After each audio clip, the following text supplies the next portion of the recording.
Righto, what's going on? The ute. It's going to go ahead. The rotisserie's here. I just haven't had time to assemble the thing yet. I opened the box and went, and that's a job for another day. Put it down. So this is going to be about the Suzuki little 100. Which is not far off being done. I could be 2 or 3 days out of this one.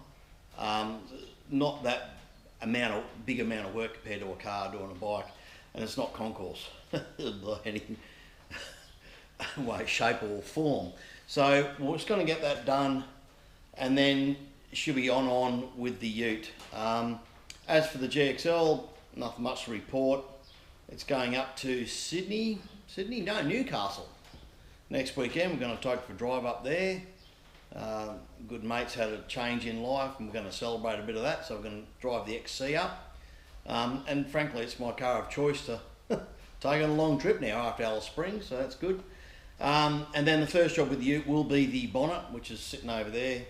We'll get to that later. And then the camera is sitting on the VF1000 here.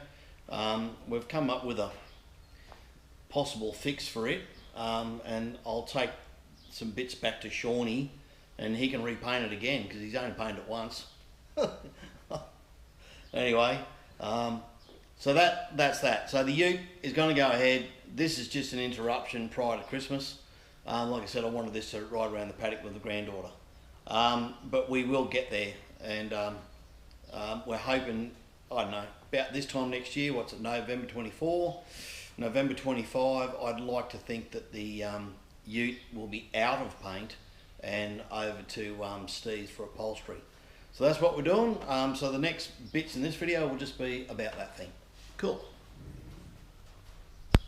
Righto, so we have a new project. Sideline to the ute. It won't interrupt the ute. I bought this to ride around the yard with the granddaughters. So I found online, $600. Mate went and picked it up for me. I was away at the time, and it runs. It goes first start, believe it or not. It's a 1973 TC 100.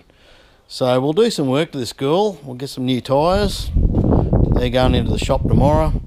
Now I've got the TIG welder back. Thank you Lincoln Electric, not thank you Sydney Tools, who just were, anyway, Lincoln Electric came good. So if you have problems with them, contact them directly. Forget the retailers. So it'll be good practice. I'm going to do that in a few days. That should be great.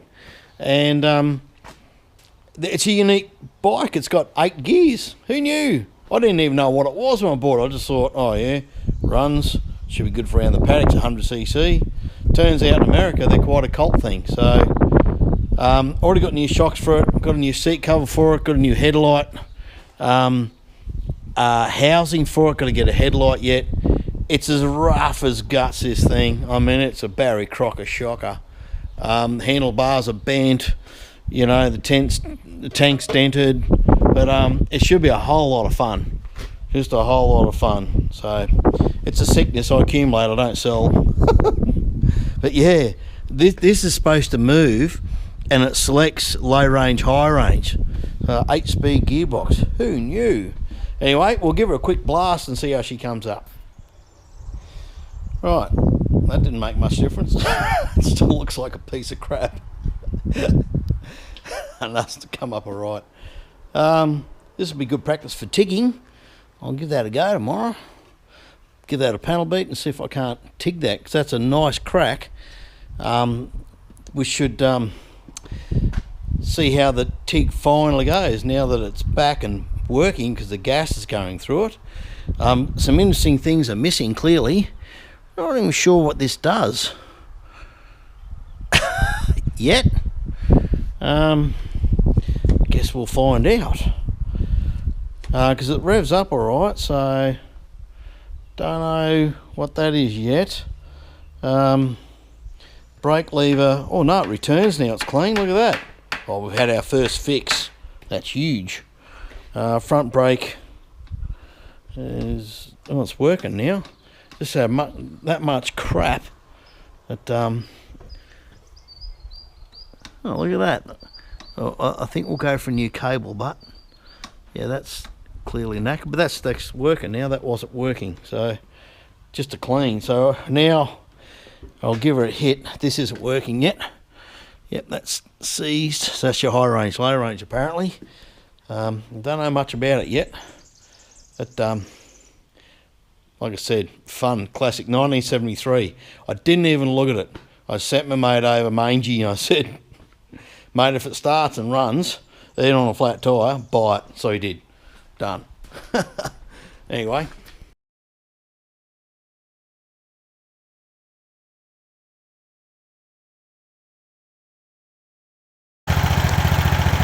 Okay, I've previously said I don't really like doing the wet blasting, but this frame's really giving me some trouble, so I thought I'd give it another go, and I'm not kidding you, that's a minute.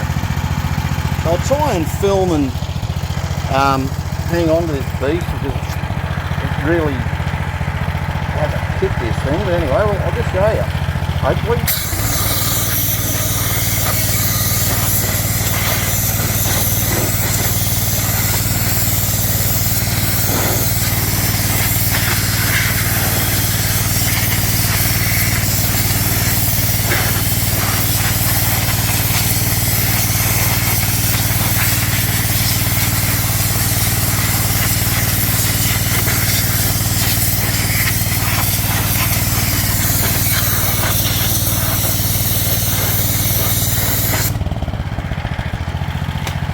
Oh, I reckon that probably come up all right as far as the film goes. So yeah, there we go.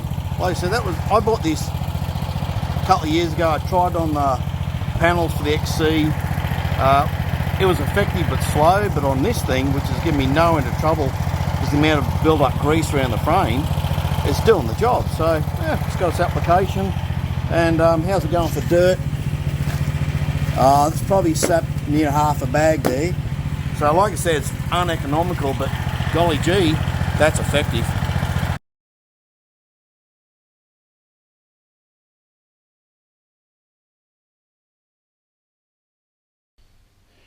Righto, what are we doing? Not the XC.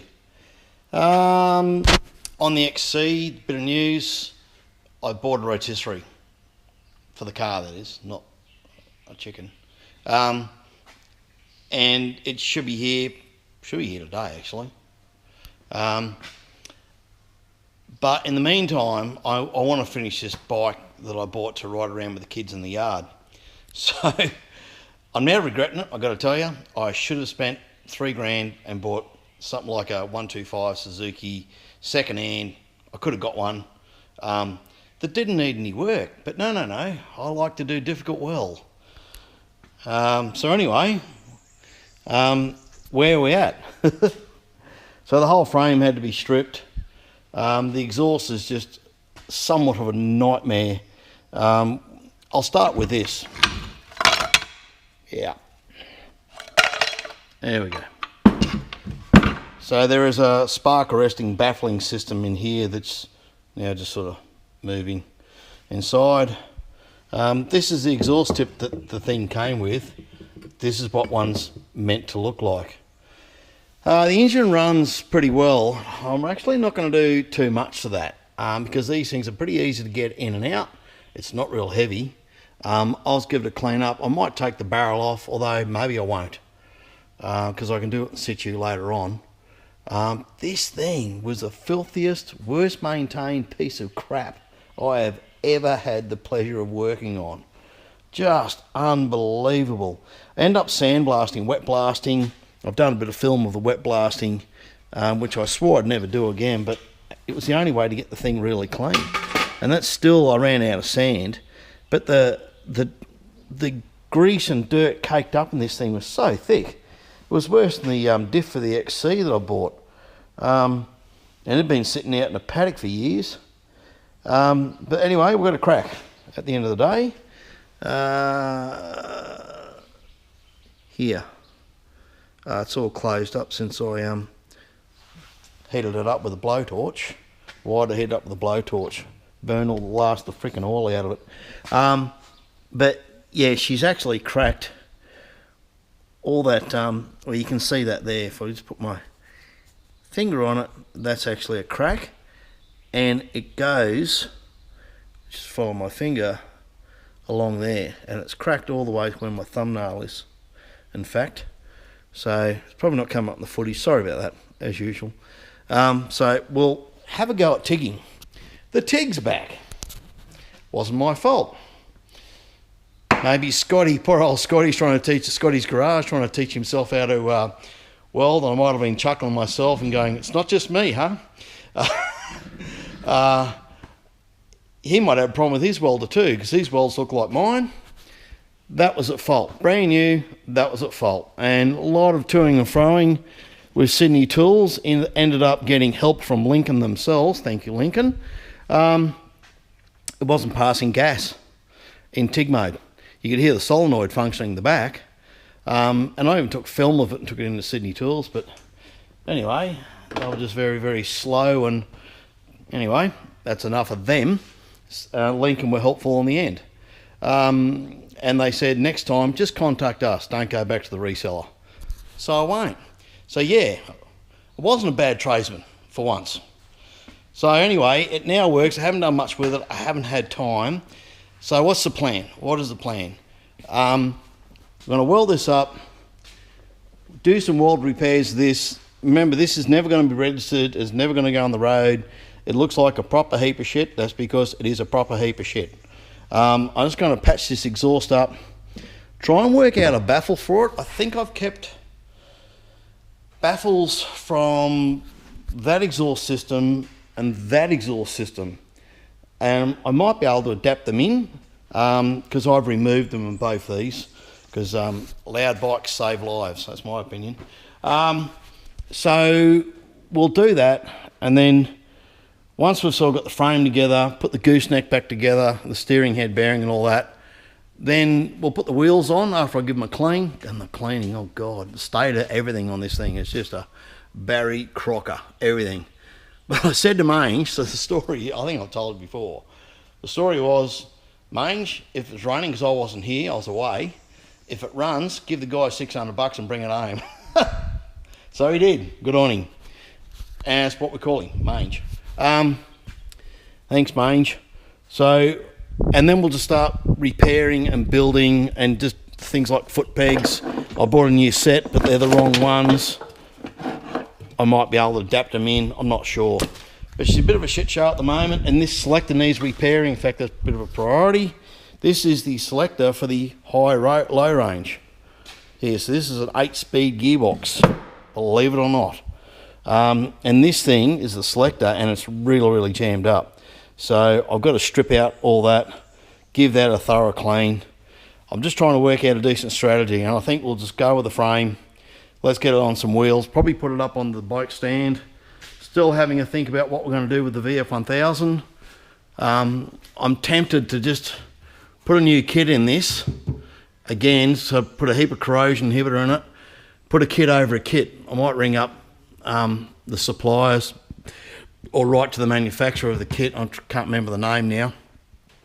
And if I can get this to work, I'll just send it back to Shawnee, and Shawnee can paint it again. Like he did the XC. Anyway, because I don't paint. The other thing we got with it was a carburetor, so I've just ordered lots of bits for this thing. And the only thing I really wanted for the carby was this thing here. And I'm just having a look at it. I might be able to repair the old one. So it's just the idle adjustment screw. And I've seen YouTube clips of these things, and sure enough, people put a bit of lock wire in. And now I know why, looking at it. All I really need, oop, there goes the frame, is this item here. Because this is what adjusts, if you have a look at the slider, yeah, sort of that's your idle adjustment screw there. And that one's in one piece, which is why I wanted this particular carburetor. He sent some other bits for it. I'm not really sure what they're for. I don't really probably care at this point. That one runs, and this one's got the adjuster that I want, so I'll take that out, put the adjuster on, bag all this back up, and save it for another day, I think, is what we'll do with that. Like I said, the compression's good, it runs good, even though it looks god awful. What did we buy? New shocks, a whole headlight housing assembly, got that in Australia. That light assembly come from Thailand. The handlebars, I think they're off a push bike. So I bought a new set, new seat cover. Look at the stuff you can get. And I got that out of Australia, but any little mechanical bits and switch gear and stuff like that, you're calling America or the UK or CMS and just paying through the nose. So all the switch gear and everything is completely snotted. And that doesn't matter. It really doesn't matter if I have a headlight or not. I just thought it'd be nice. The point of it is I'll just get it going first, and if we can get it riding, that'll do fine. The brakes seem to be good. Had to get a new speedo cable, had to get a new clutch cable. No, not clutch, brake cable. They were just completely snotted. Front forks, seal kit for them. I need to get a new air filter or buy some filter foam, and I'll custom make one. Things like the hand grips, believe it or not, they'll clean up real good, and I think they're original, actually Suzuki items. So we'll do that. I bought an ultrasonic cleaner, sideline issue, and used it a bit. It's got its place, but it's not for everything. I'll just say that out loud. And little tip, if you buy yourself one of these, it's one of the little Vivor ones. And be honest with you, we use this at work. In fact, most of the hangars I've been to, GA hangars, we use these for cleaning fuel injectors on piston engines. And but we don't sort of bath them like with detergent and water like I have these bits, which come up quite good. We use a jar within the net full of MEK or something like that and put the injectors into that and just have water around the outside. Don't fill it up with solvent, I reckon. And the other thing is, don't leave it on standby power because it always applies heat, I found. So it emptied itself last night by evaporating the water out, and that'll only help the power bill, won't it? Stupid blue. Anyway, that's where we're at. Hopefully we'll get this done pretty quick. The rotisserie should turn up soon, and then we'll pull the XC in. I'm not going to film blow by blow on this thing. We'll just major stages, and I don't think there'd be a whole big interest in this really, but anyway, I'll put it out there. Cheers.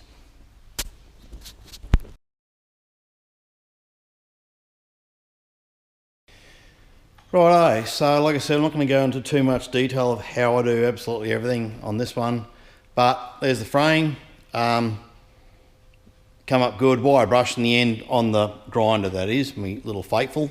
It come up quite well, I'm pretty happy with it.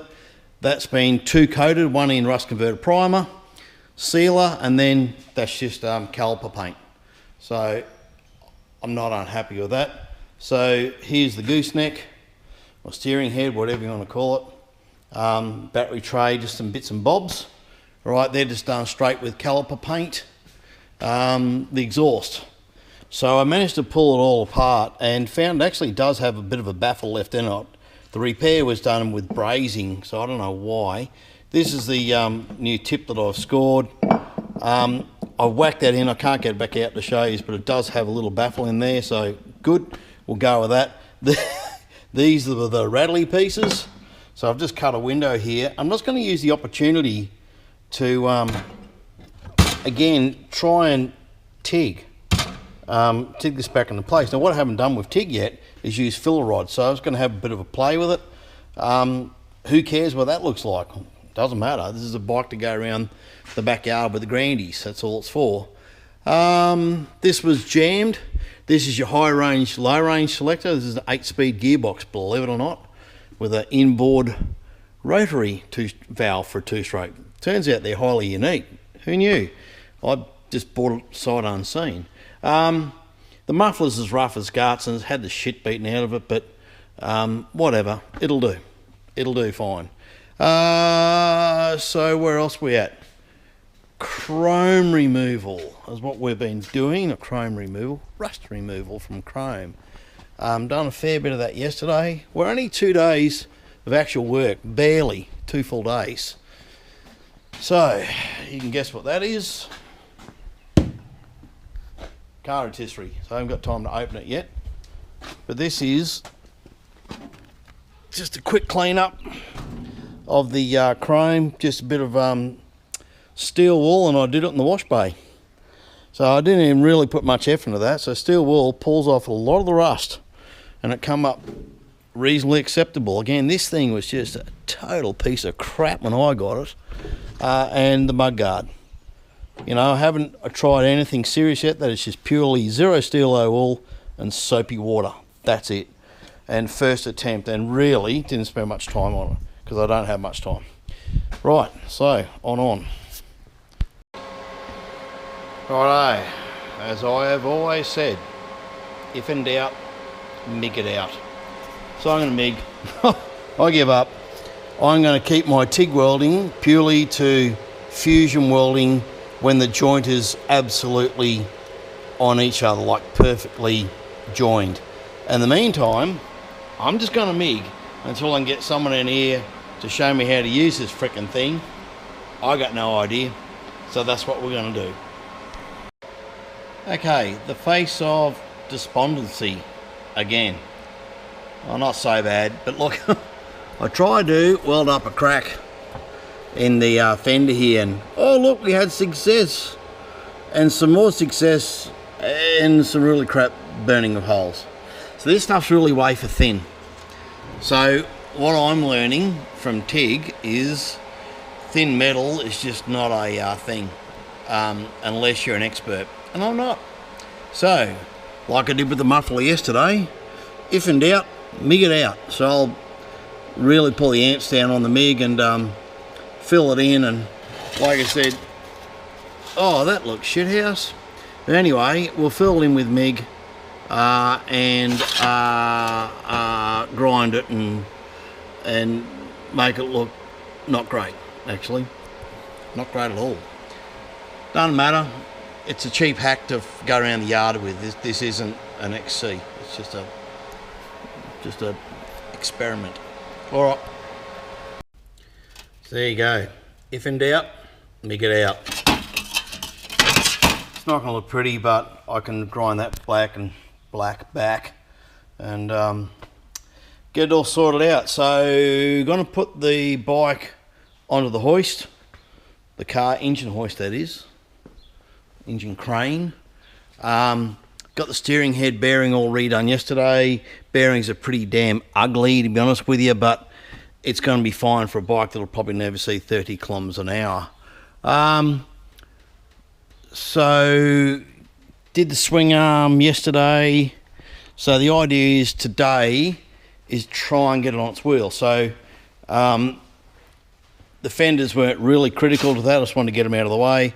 Going to reseal the forks. I've got the seals there from all balls, whatever they are.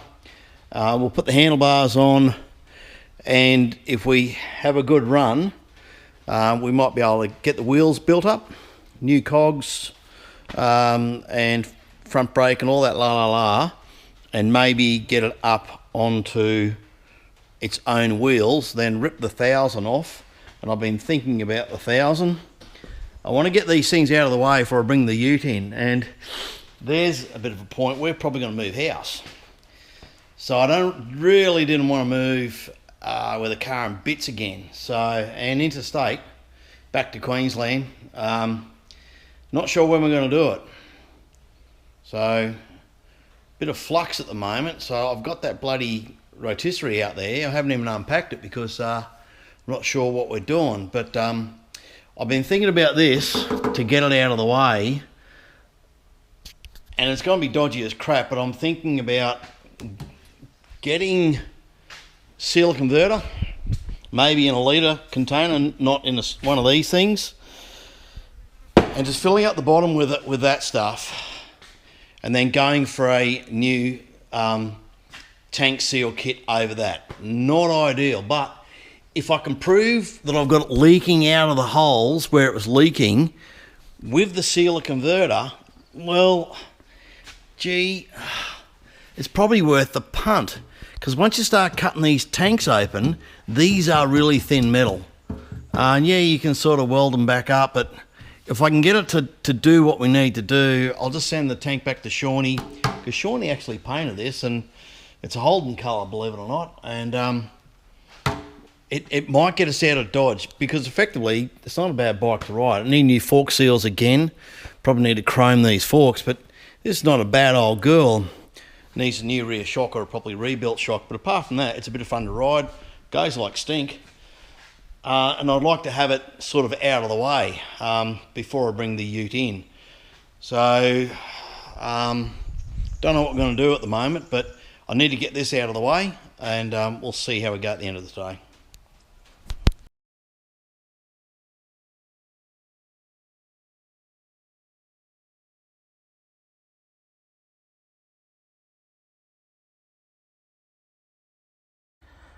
Righto, so the GoPro just launched itself, battery's showing no charge and she's dead. So, a couple little things. Undoing the fork. On this particular fork, I got away with the rattle gun on the bolt that goes up through the bottom of the lower fork assembly. Up through here actually. And that screws into this little member here.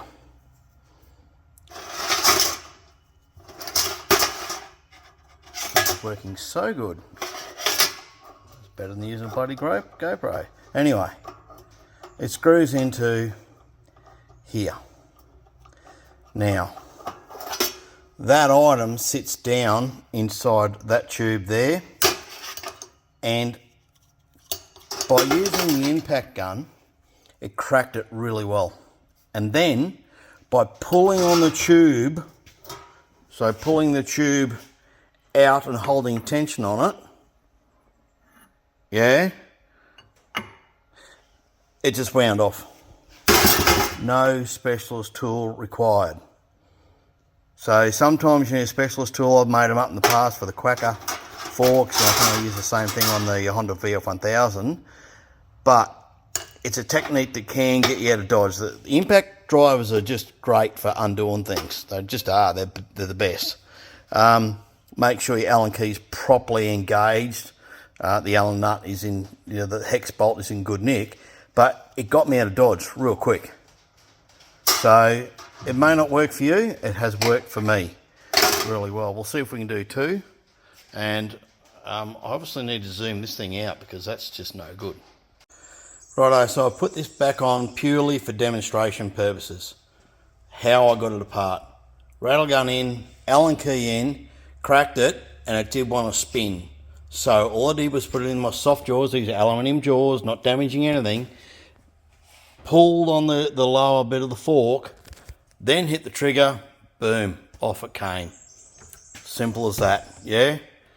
Pretty easy done. And then what you're looking at inside is this, when the fork's all together, actually sits up into here. So when I assembled the last one, I had this all assembled, make sure that tube came all the way through, and then push this one back in to make sure it's all together.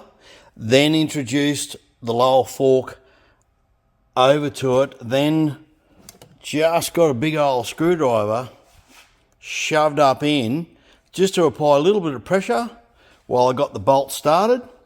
And it wound up pretty much tight, and then with the impact gun hanging onto it, and bang, we're done. And the other fork is over here, done dusted. Really easy stuff. So it may or may not get you out of trouble, but we've got good rebound now. I think it took about 150 mil, maybe 170, I'm not sure, thereabouts. I just filled it so it was 2 inches shy. I did measure it, but supposedly 6 ounces is 180 mil. It was going to overfill it. But anyway, this little trick won't work on all forks, but can get you out of dodge. And the practice, I guess, is once you've cracked it, because these things are the best way to crack anything, in my opinion, my humble opinion. And then when you're applying tension against it with the impact, it tends to rip it off pretty easy. Your call.